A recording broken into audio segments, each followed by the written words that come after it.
Conservative Christian values is a frequently used phrase in Oklahoma, especially in election years. Expression of faith and religious affiliation is important to most candidates and voters. But in this Oklahoma Votes report, we learned that for a number of Oklahoma voters, religion and politics just don't mix. My grandparents brought our family to this church more than a half-century ago. Political ads bombarded Oklahoma voters via media during the recent primary election. The words conservatism and faith were common themes. To lend a hand, lead a prayer.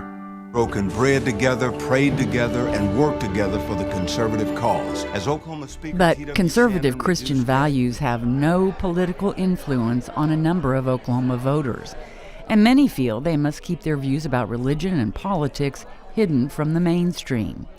Much of this video, shot at an Oklahoma City restaurant, is blurred because the majority of the 70 people don't want their identities revealed. They are members of Oklahoma Atheists, a nonprofit organization which provides a community and forums for those who don't believe in God. You've agreed to do this interview, but you don't want to be identified. Why is that?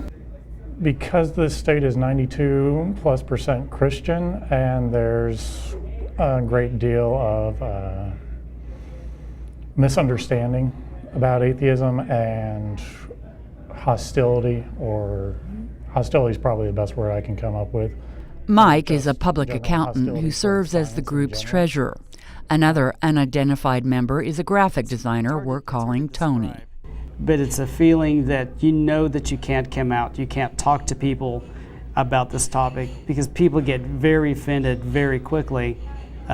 With most of us, religion is not a topic. While Marion Dilbeck and his partner Lindsay Stanford don't mind being identified, they don't broadcast the fact they have no religious affiliation. It's a bit difficult to live in a state that's overwhelmingly religious, as Oklahoma is. You have to be a little bit careful about in whom you confide. You don't want to offend people at work and so on. But I've been able to find friends that mostly share my convictions. Red McCall is president of Oklahoma Atheists.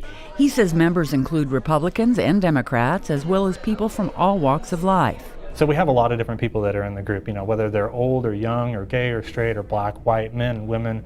We're all over the place, all different types of lifestyles, all different types of occupations, doctors, lawyers, truck drivers, cooks, physicians, anybody. Group members communicate through meetup.com, which helps people with shared interests plan events and facilitate offline meetings. And I can be able to tell you that we have 860 some odd meetup groups throughout the entire world that use the label Atheists as the term for their people, and we are the 5th largest out of all of those. So we have 1,942 members as of today, and those are all active members. And we have close to 30 different meetups a month. We do anything from social, political, educational, parenting, outreach, volunteering. McCall believes the large number of atheists in Oklahoma is reflective of the ostracism non-believers feel while living in the middle of the Bible Belt. Voting in Oklahoma is depressing for me. I go do it at every opportunity and go, and I do feel like, I have no representation in Oklahoma. Although I do have like many atheists, Stanford identifies with liberal candidates, which are hard to find in Oklahoma. I typically give money to candidates in other states that represent my views. Is the only way I feel like I get any representation at all in our government. But both she and Dilbeck are active voters. I recognize that politicians have to be pious publicly in order to be elected. That's a given. What their private convictions are, I would hope, wouldn't matter in the way that they conduct government. Many atheists come from deeply religious families. Kate Fulgham's parents are independent fundamental Baptists who at first had a hard time accepting the fact their daughter was an atheist. As far as my family, they've been very supportive, and my mom especially, she's just been, I just want you to be happy. That's the most important thing to me, and however you get there, that's okay with me.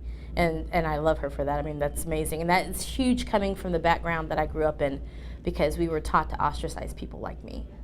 Tony's mother is a Southern Baptist. She's very confused. She feels that somehow she let me down, that maybe she could have taught me better when we went to church. She felt that she failed and doesn't quite understand why I don't have the belief system that I grew up in. Sharing political or religious views in the workplace is something he doesn't do.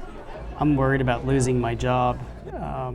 Where I work, there's a large Christian organization that all of the members of the administration, they meet together, they go to church together, and being a non-believer, I'm worried that I will be fired for this, or fired for another reason, but no, it's because I've been identified as an atheist. And the atheists we talked to said in the voting booth, independent reasoning is their guide. I'm registered independent with no party affiliation, so I have to wait until the parties choose, and then I go for the option that's not as bad, the one that seems like they'll be better for equality and just basically acknowledging everyone has equal rights. A recent poll published by the Pew Research Center shows that nationwide, 53% of voters would be less likely to vote for a presidential candidate who does not believe in God.